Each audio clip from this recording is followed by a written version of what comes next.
네, 말씀 보겠습니다. 레위기 강의 10번째 제목은 족장의 속죄제. 레위기 4장 22절에서 26절 말씀까지 보겠습니다. 4장 22절에서 26절 말씀 같이 볼게요. 만일 족장이 그의 하나님 여호와의 계명 중 하나라도 부지 중에 범하여 허물이 있었는데 그 범한 죄를 누가 그에게 깨우쳐 주면 그는 흠없는 숫 염소를 예물로 가져다가 그 숫 염소의 머리에 안수하고 여호와 범죄물을 잡는 곳에서 잡을지니 이는 속죄제라.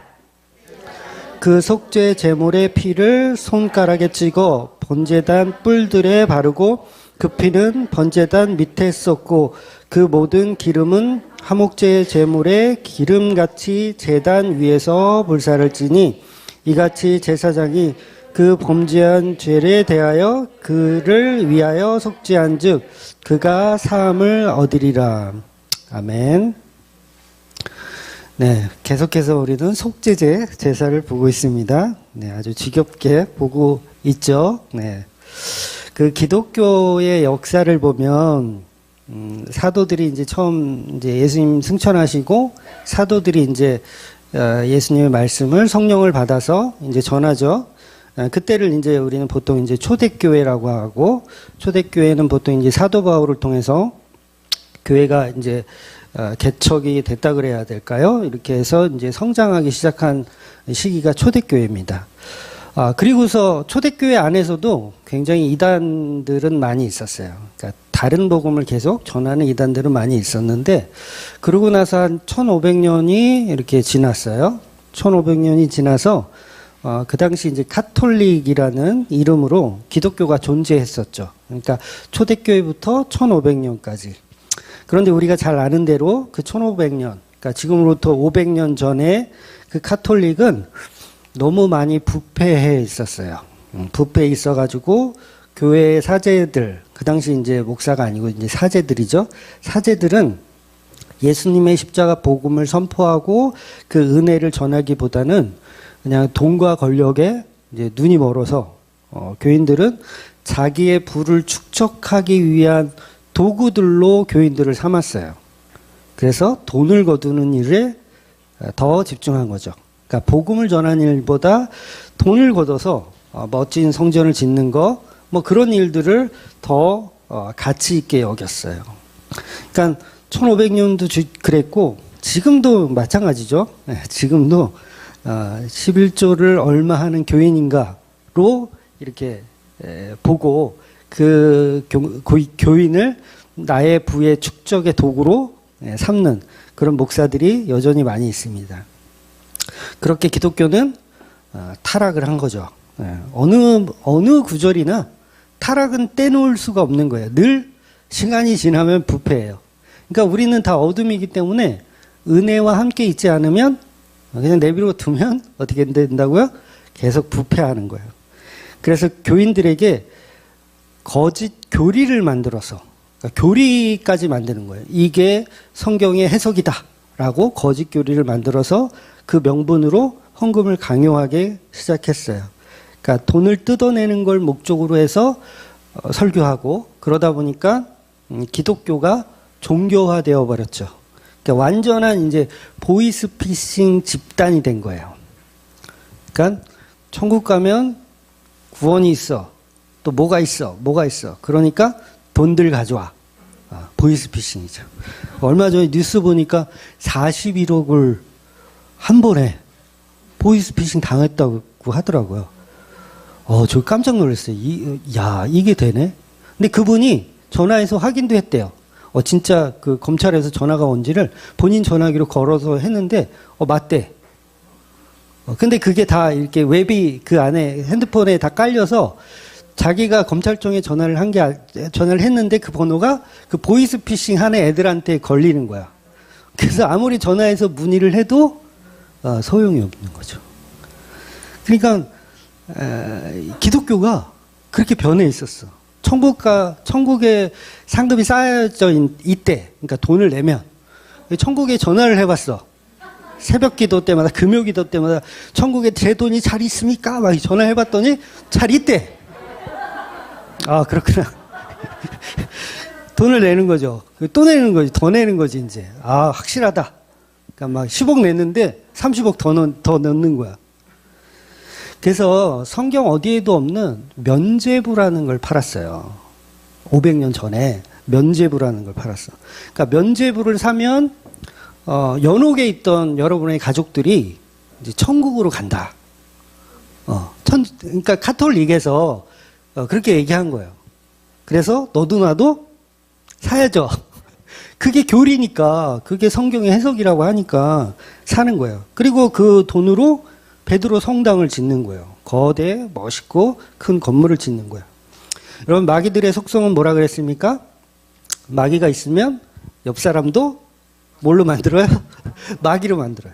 내가 마귀면 옆에 사람도 마귀로 만들고, 그 마귀가 또 마귀를 만들고, 그래서 마귀들은 계속 퍼져나가는 거예요. 그러니까 교회 전체가 다 마귀가 되어 있는 거예요. 그러니까 마귀들의 특징은 혼자 지옥 가기 싫으니까 데리고 가려고 그냥 길을 쓰는 거예요. 그래서 교회에서 이 목사가 한 명이 이렇게 만약에 마귀가 되잖아요? 그럼 어떻게 돼요? 다 마귀화 시켜버리는 거예요. 순간입니다. 그냥 연쇄적으로 순간에 다 마귀화 되는 거예요.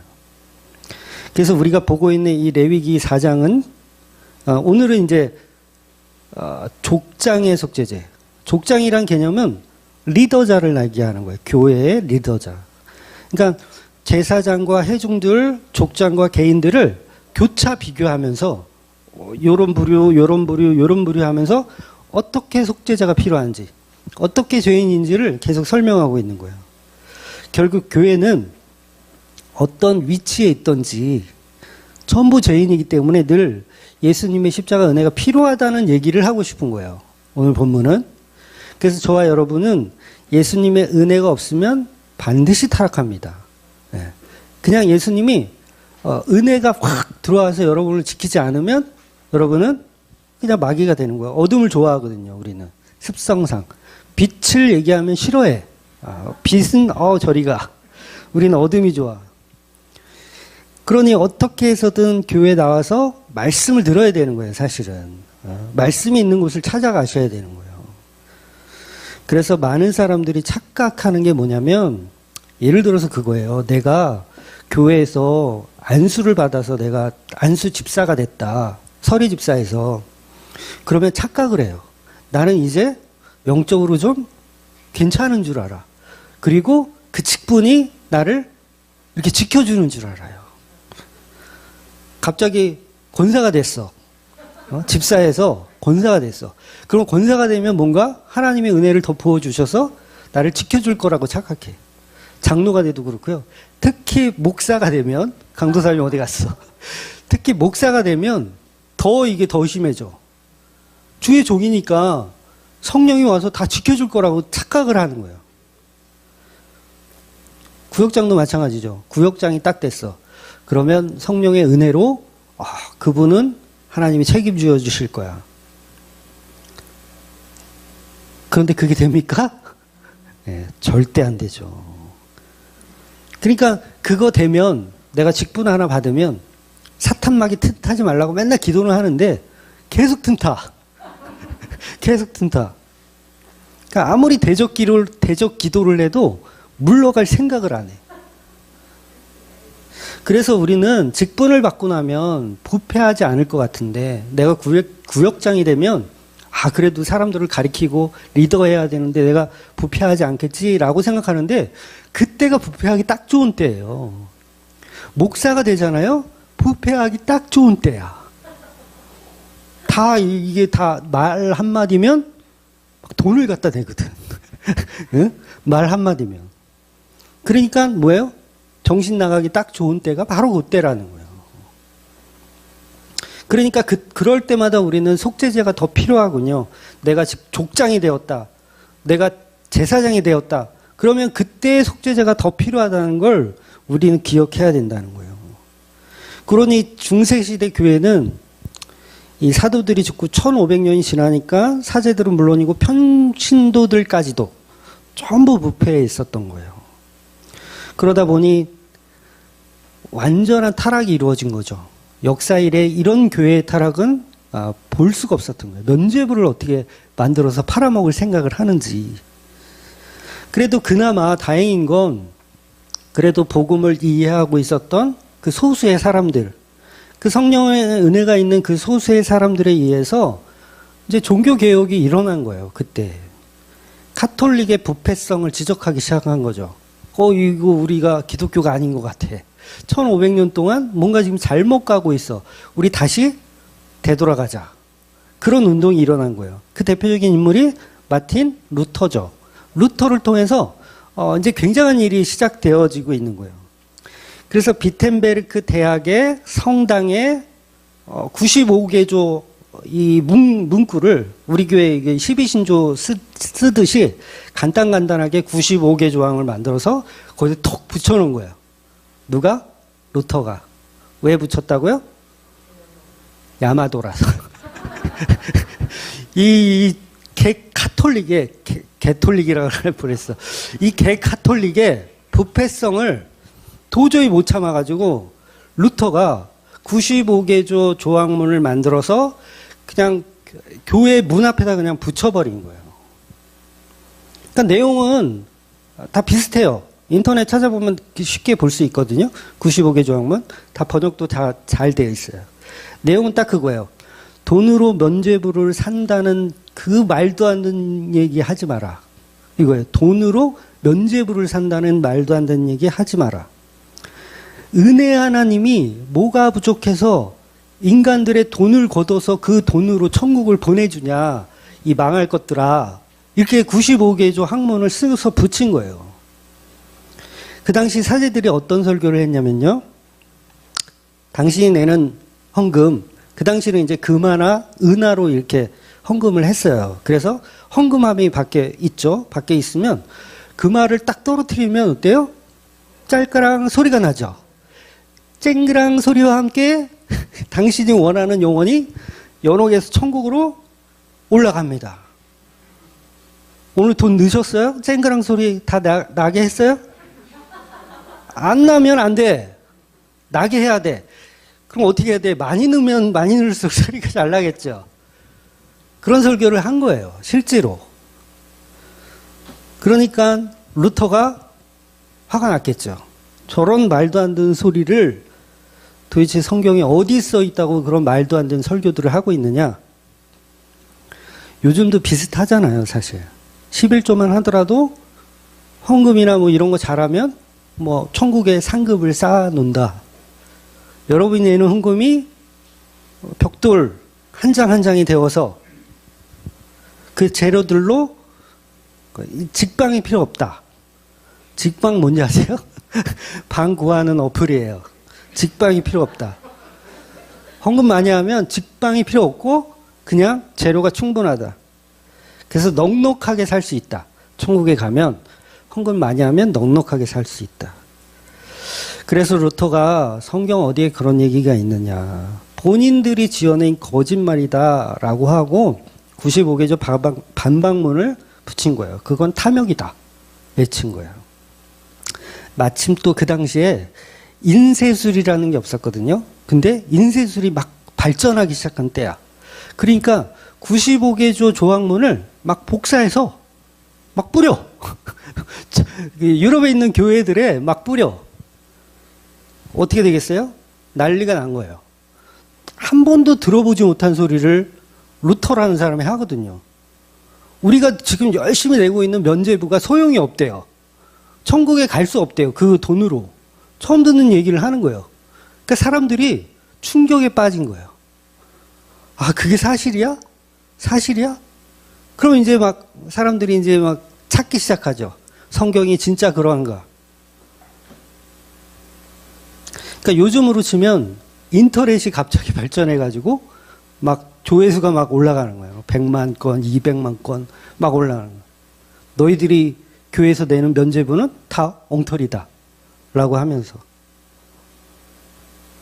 그러니까 이게 얼마나 센세이션한 일이었냐면 종교 개혁이 될 정도로 엄청난 사건이었다는 거예요. 그래서 계속해서 교회는 분쟁하기 시작한 거예요. 루터파리 맞는가? 아니면 기존의 사제들의 말이 맞는가? 대립하기 시작했어요. 그래서 결국은 어떻게 결론이 났냐면, 그러면 루터 쪽의 말이 맞다고 하는 사람은 너네들은 나가서 교회를 차려. 우리는 우리대로 그냥 할게. 이렇게 해서 교회가 두 개가 생긴 거예요. 그래서 이걸 지금은 천주교와 개신교라고 나눠지는 거예요. 그러니까 500년 전에 그 뿌리가 서로 달리해서 현재의 천주교와 개신교가 나온 거예요. 그런데 종교 개혁이 일어난 500년 후죠, 지금은.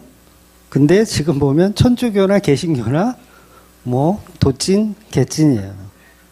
여전히 천주교는요, 마리아를 숭배하고요, 사제의 권위를 아직도 놓지 않았어요. 사제 앞에 고해성사를 해야 돼. 예수님이 십자가로 이미 끝나버렸는데, 우리 교회도 마찬가지죠. 예수님의 십자가로 다 끝나버린 것들에 아직도 매여 있어요. 주일성수 11조 뭐 이런 것들. 11조를 양이나 염소 곡식으로 드렸던 건데 그걸 우리는 돈으로 드리고 있어요. 이게 면죄부를 팔아먹는 것보다 저는 더 악한 거라고 생각해요. 면죄부는 일회성이에요. 한 번 내면 되는데 11조는 평생 내야 돼요. 어느 쪽이 고급스러워요? 여러분이 보이스피싱 사장이라면 어떤 쪽이 고급스럽다고 여기겠어요? 평생 걷는 쪽이죠. 야, 이런 아이템은 500년 전에도 없었던 새로운 아이템이다. 야, 면죄부는 한 번인데 이건 야, 계속되는구나. 그러니까 천주교나 기독교나 전부 타락해 있는 건 매한가지라는 거예요. 그러니까 금천성당 지난주에 뉴스에 나온 거 아세요? 여기 금천역 앞에 있는 금천성당 신부가 고해성사를 어떤 20대 아가씨한테 고해성사를 해야 된다, 가르쳐준다고 해놓고 거기 방에 들어가가지고 막 성희롱을 했대요. 신부가 40대인지 50대인지 정확히 기사를 못 봤는데 하여튼 성희롱을 20대한테 막 했대요. 그러니까 무슨 죄를 고백해야 되는지 이 젊은 아가씨는 모르잖아요. 그러니까 뭐 그 성적인 어떤 그런 생각, 뭐 자의하는 거, 뭐 이런 걸 다 얘기해라. 그래가지고 이제 그 여자가 충격을 받아가지고 이제 신고를 했나 봐요. 신부가 본인이 더 사신 죄가 많잖아요. 누가 누구를 고해성사합니까? 제가 설교에서 윤리나 도덕을 잘 지켜야 한다라는 내용의 결론을 설교하지 않아요. 윤리, 도덕을 잘 지켜야 된다. 여러분 성희롱 하지 마세요. 나쁜 겁니다. 이런 설교를 제가 결론으로 하지 않거든요. 이유가 뭔지 아세요? 내가 죄인이라는 걸 알면 그걸 가리킬 필요가 없어요. 그러니까 죄를 감추려고 하는 건 내가 죄인임을 알기 때문에 감추려고 하는 거거든요. 어떻게든 우리는 죄인인 걸 알면요, 무화과 나무든 뭐든 막 갖다가 나를 가려야 돼요. 그게 나쁜 게 아니에요. 가려야 되는 거예요. 그 자체가 나쁜 게 아닙니다. 그런데 신부는 뭐예요? 이 예를 든 이 신부는 뭐냐면 자기가 죄인인지도 모르고 있는 거예요.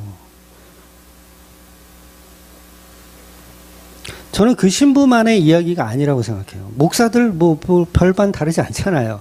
툭 하면 뉴스 나오잖아요. 그러니까 500년 전이나 지금 2020년이나 마찬가지로 죄로 가득해 있는데 뭐가 죄인지 모르는 상태라는 거예요.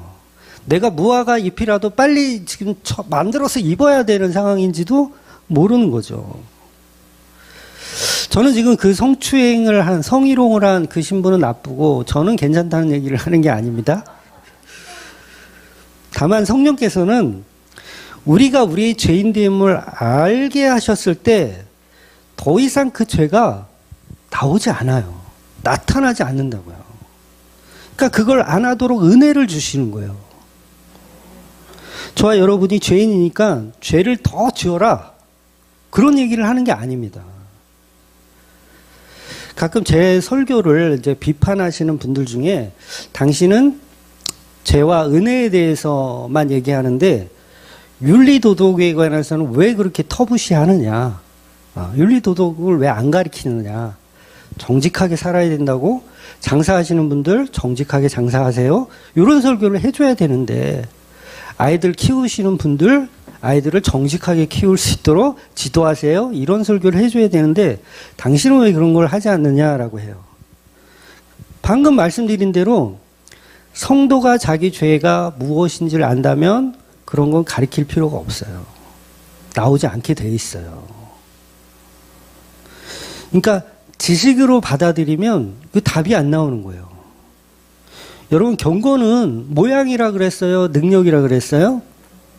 경건은 능력이라 그랬어요. 모양이 아닙니다.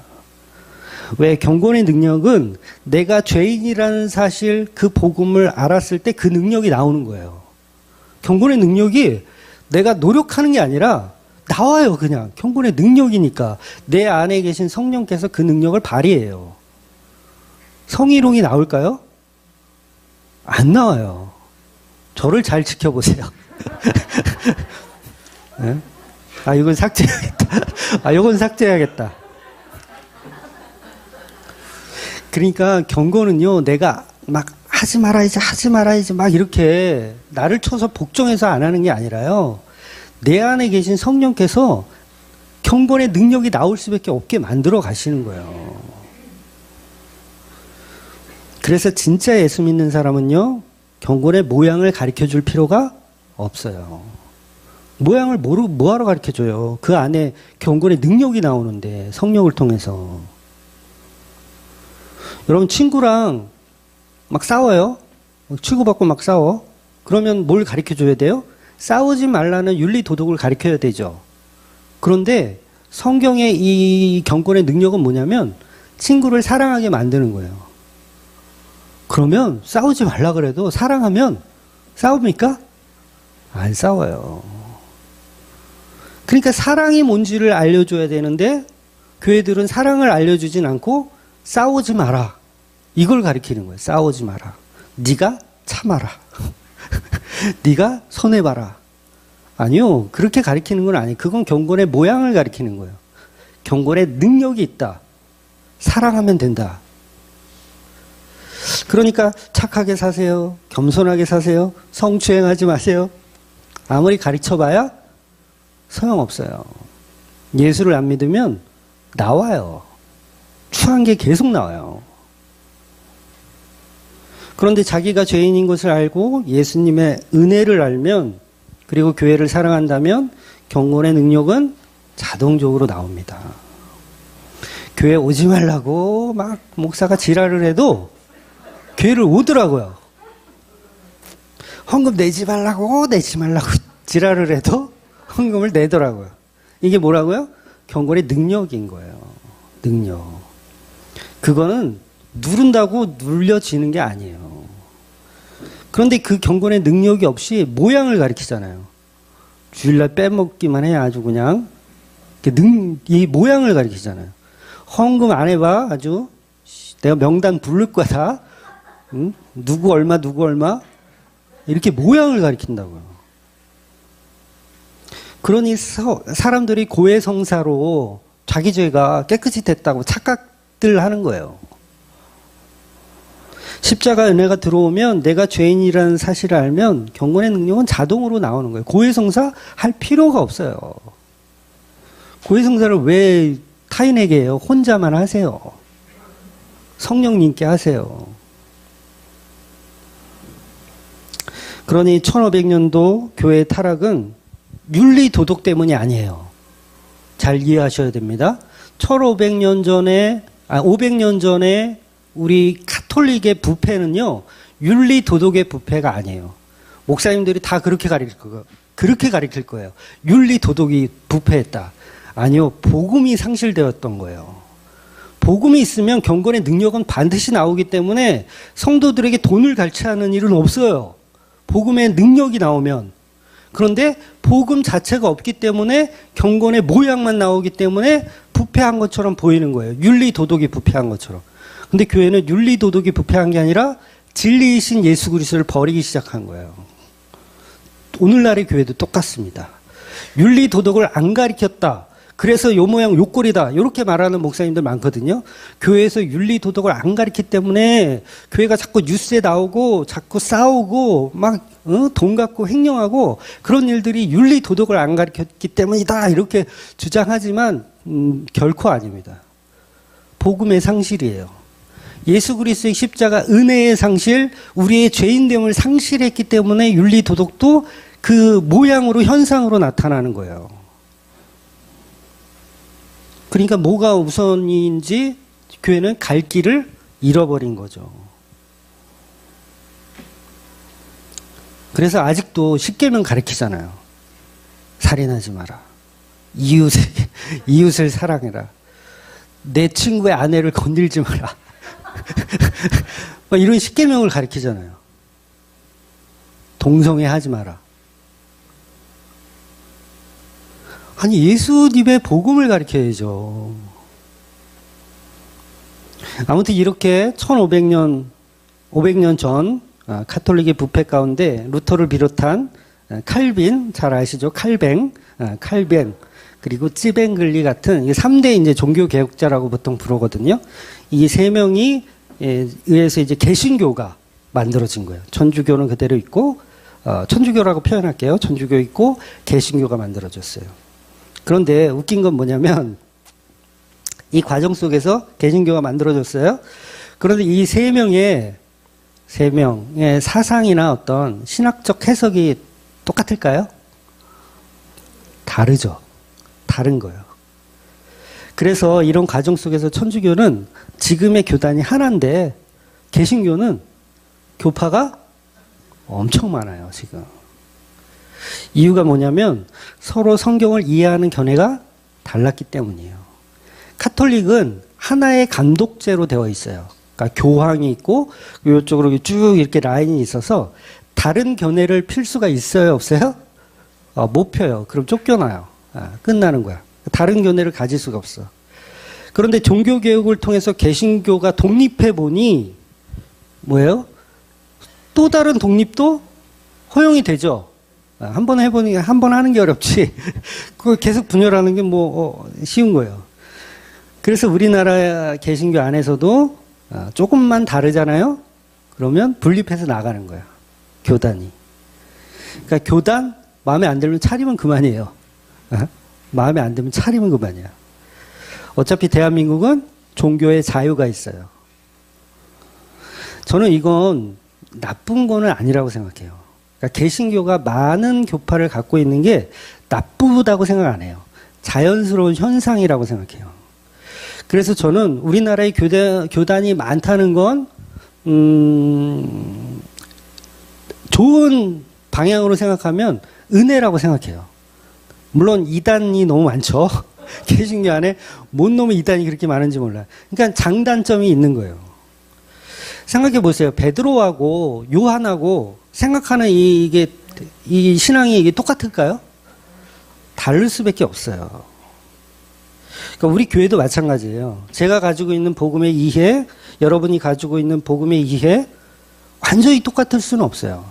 큰 방향성은 같지만 성향은 조금씩 다를 수밖에 없어요.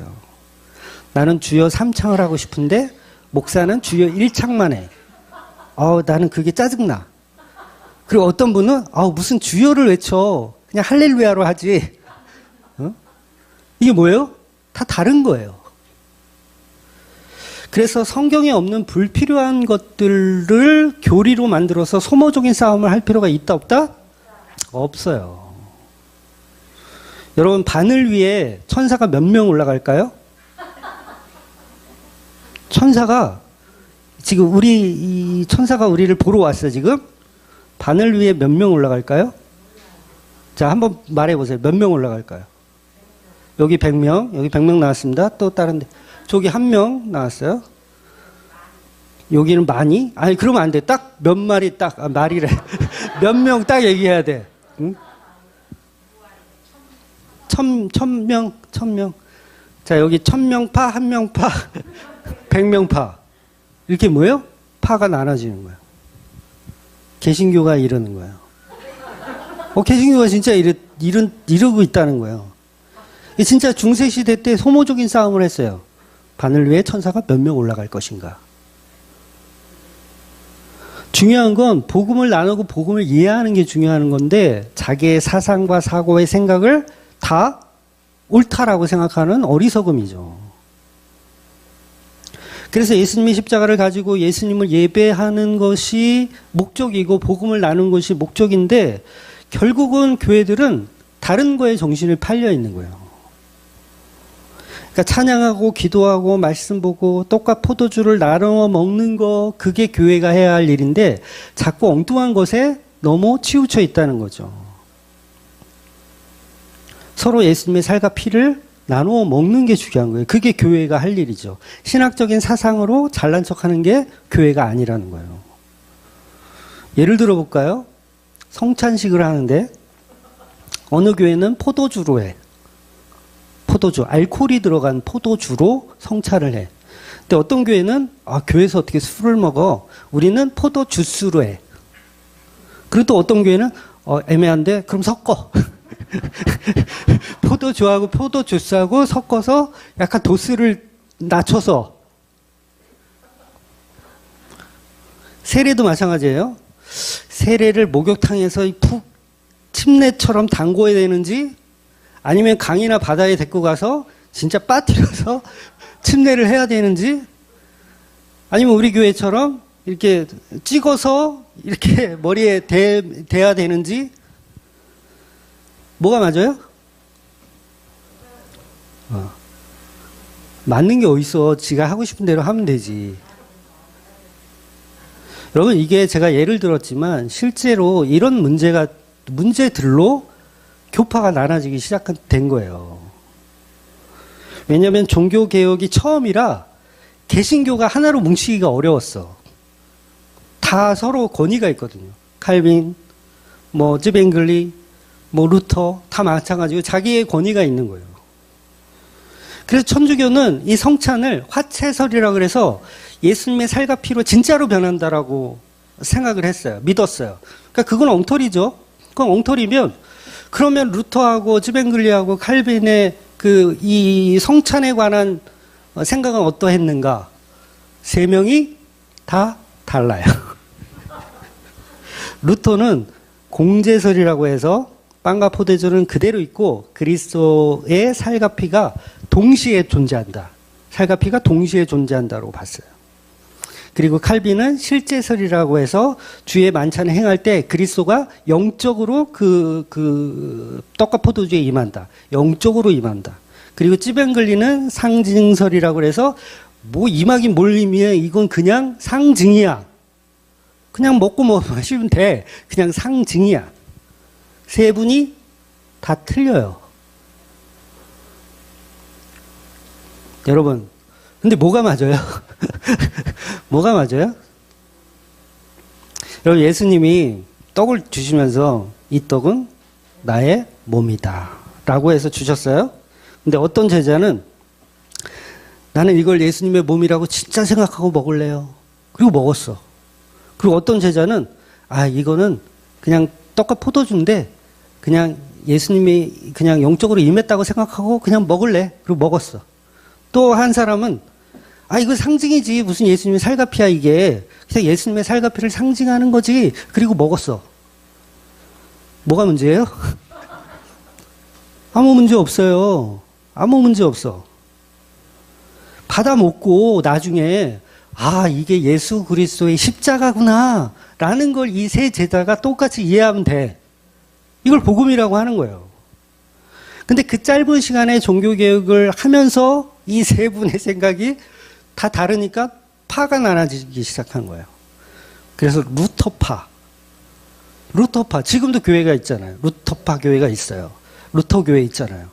거기는 천주교하고 좀 비슷해. 거기 성호를 아직도 찍어요. 개신교인데 성호를 찍어요. 루터파. 그리고 우리가 지금 섬기고 있는 개혁파. 그래서 이 두 파가 생긴 거예요. 그런데 두 파가 생겼는데 이제 나중에 한 파가 더 생겨요. 왜냐면 개혁파는 루터파하고 너무 차이가 많이 나. 너무 개혁적이야. 너무 자유분방해. 그래서 이건 안 되겠다. 그래서 좀 보완을 하자 해서 칼빈의 제자라고 할 수 있는 존 낙스라는 사람이 뭘 만드냐면 장로교회를 만드는 거예요. 장로교회를. 그러니까 교회 정치는 그 당시 천주교를 많이 이렇게 그대로 답습했어요. 루터파도 마찬가지예요. 그대로 감독제예요. 감독제. 근데 개혁파는 완전히 지 마음대로야. 이거 안 되겠다. 그래서 장로파를 만든 거예요. 장로교회를. 장로교회는 뭡니까? 평신도 중에서 이제 좀 리더자를 뽑아서 그 리더자가 교회를 다스릴 수 있도록. 그러니까 사제가 아니에요. 장로교회는 사제가 다스리는 게 아니에요. 그냥 교회에서 누군가를 이렇게 세워서 교회를 다스리게 하자. 그게 우리가 지금 섬기는 장로교회의 본질이에요. 그래서 이런 작은 문제들로 지금 얼마나 많은 교단이 생겼냐면 감리교, 성결교, 침례교, 순복음, 장로교 안에서도요. 바깥 그렇죠. 뭐 합동, 통합, 뭐 기장 해가지고 한 100개가 넘어요. 장로교만. 야, 이거 어디에 줄을 서야 될지. 어디에 줄을 서야 될지. 이게 왜 그런다고요? 다 정치 때문에 이렇게 많아진 거예요. 그러니까 다른 나라는 이렇게 많지는 않아요. 우리나라가 유독 장로교가 이렇게 많아요. 그러니까 장로교 자체가 어떤 정치적인 면에서도 괜찮고 그 다음에 교리적인 면에서도 괜찮고 그러다 보니까 많이 자유분방하게 많이 있는 거예요. 그래서 개신교 쪽은 개신교 쪽에서도 이제 루터파나 성공회 감리교는 아직도 천주교식 그 감독제를 채택을 해서 써요. 그러니까 교회 정치를 그렇게 합니다. 그런데 장로교만큼은 안 그래요. 장로교는 개별 교회를 우선으로 쳐요. 그러니까 교회가 하고 싶은 건 다 할 수 있게 되어 있어요. 그래서 장로교회는 어느 교단이든지요, 장로 되기가 제일 힘들어요. 여러분, 목사 되는 건 쉽습니다. 목사 되는 건 싫어요. 목사는 신학 공부하면 돼. 신학을 공부해서 어느 교단에 가입해서 노예에서 안수를 받으면 목사가 될 수 있거든요. 목사는요, 국가 자격증도 아니에요. 민간 자격증 신청도 안 돼 있어요. 자격증이라는 게 민간 자격증도 아무나 막 주는 게 아니잖아요. 그것도 민간 자격을 이렇게 국가에다 신청을 해가지고 이게 허락이 돼야 민간 자격증을 줘요. 근데 목사는요, 민간 자격증도 아니야. 이거는 그냥 지들끼리 그냥 주는 거예요, 그냥. 그래서 목사는요, 섬기는 이 자기가 개척한 교회가 없어도요, 그냥 다른 교회에서 이렇게 사역을 해도 얼마든지 받을 수 있어요. 목사가 될 수가 있다고요. 교회가 없어도. 근데 장로는 교회 없이 장로가 됩니까? 돼요? 장로가 됩니까? 장로는 섬기는 교회가 없이는 되지를 못해요. 그래서 여러분도 일찌감치 장로의 길은 포기하시고 차라리 목사의 길을 걸으시는 게 더 빠릅니다.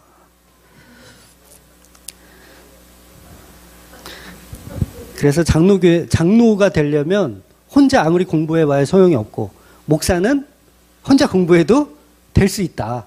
어느 게 더 쉬워요? 혼자 공부하는 게 쉽죠. 그래서 이 장로라는 이 호칭은요, 모세 시절부터 있었던 제도예요. 장로는 모세 시절부터.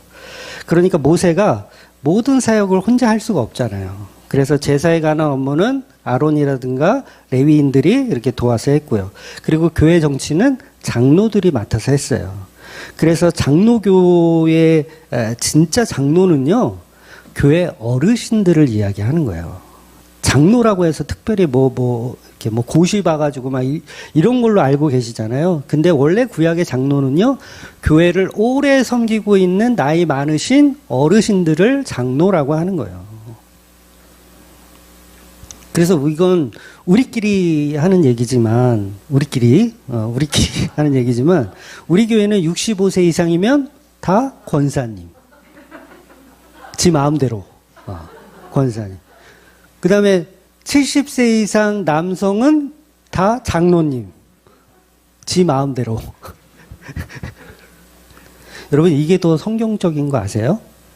이게 더 성경적인 거예요. 그 교회에서 오랫동안 이렇게 섬기고 나이가 차면 직분을 주는 게 당연한 거예요. 괜히요, 막 이렇게 권사 되려고, 장로 되려고, 괜히 노예에다 돈 뿌리면서 막 이렇게 행사를 하잖아요. 그거 다 교회들이 만들어 놓은 그 개수작인 거예요. 그냥 하면 돼요. 그냥 하면 돼. 어느 교회, 어느 장로를, 무슨 고시를 보고 이런 게 성경에 어디 나와요. 그래서 교회 헌법에도 보면요, 명예장로라는 게 있어요. 명예장로는 한 교회에서, 우리 교단 같은 경우는 20년이에요. 20년을 한 교회를 섬기잖아요? 그럼 명예장로를 줘요. 이게 저는 진짜 성경적인 장로 직분인 거예요. 근데 보세요. 한 5년만 섬기다가 돈이 많아, 그 분이. 돈이 많아. 그러면 뭐예요?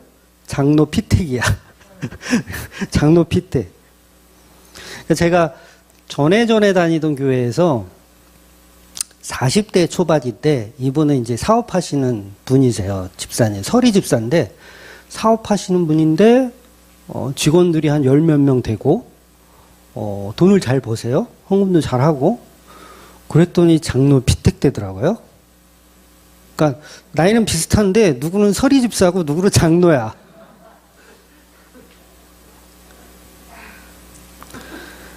그래서 진짜 장로는 교회에서 이렇게 오랫동안 섬기신 어르신들을 말하는 거예요. 그래서 베드로가 뭐라 그래요? 자기를 뭐라고 소개합니까?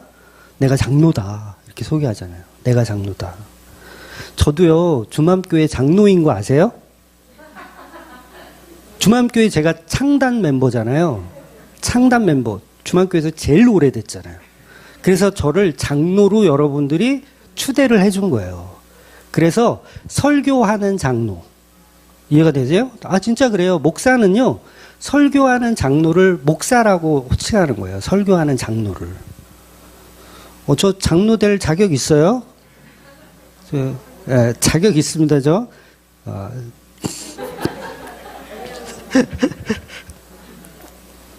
그래서 목사라는 말은요, 성경에 없는 거 아시죠? 목사라는 단어 성경에 안 나옵니다. 그 에베소서 4장에 보면 목사라고 번역을 해놨는데 그 오역이에요. 원래는 목자라고 번역을 해야지 맞는 번역이에요. 그래서 지금 목사는 말씀으로 양들을 먹이는 직분을 가진 장로를 의미하는 거예요. 그래서 장로는, 이 말씀을 전하는 장로는 풍성한 먹거리를 이렇게 준비해서 이렇게 나누는 거예요. 같이 먹으려고. 그래서 이 장로들이 교회에서 얼마나 중요한 역할을 해야 합니까? 정말 중요한 역할을 해야 돼요. 이 장로들이 죄를 지으면 당연히 속죄제가 필요한 거예요. 그래서 오늘 본문을 보면 족장의 속죄자라고 표현하는데 그 속에 당연히 장로 포함되고요. 그 다음에 족장이라고 하면 뭐 무슨 추장도 아니고 이건 뭔 얘기야? 약간 헷갈리실 텐데 리더들을 얘기하는 거예요. 리더. 뭐 셀 리더들이라든가 아니면 뭐 교회 학교 교사, 학생의 교사 이런 리더들을 얘기하는 거예요. 그런 리더들. 이 리더들은 말씀을 가리키는 리더들. 그 리더들이 죄를 지으면 어떻게 한다고요? 속죄제를 드려야 된다는 거예요. 그래서 지금 본문은요, 빠져나갈 구멍이 없는 거예요. 다음 주는 아마 개인적인 속죄제도 나와요. 빠져나갈 구멍이 없어요. 그래서 본문에서 제사장의 경우와 다르게 족장의 경우는요, 송아지가 아닌 염소로 드려요. 이제 조금 저렴해졌죠? 약간 저렴해졌어요. 그래서 피뿌림도 간단합니다. 이게 성소 안에 그 휘장 안까지 들어가지 않고요. 그냥 밖에서 이렇게 제단에다 피를 바르는 거예요. 그래서 번제단 밑에 피를 쏟고.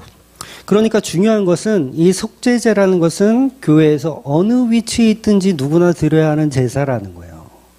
그러니까 내가 직분을 받았다. 이제는 내가 성령께서 나를 드디어 쓰시려고 하시나 보다. 이러면 큰 착각이라는 거예요.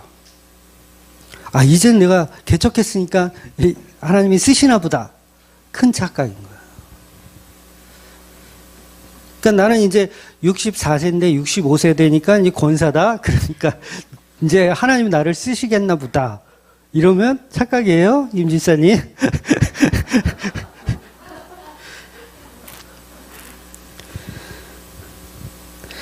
즉 예수님이 교회의 모든 속죄 제물이 되셨기 때문에 우리는 날마다 자격 없음으로 돌아가야 된다는 거예요. 그래서 우리가 리더라는 걸 우리를 드러내기 위한 목적으로 삼아서는 안 된다는 거죠.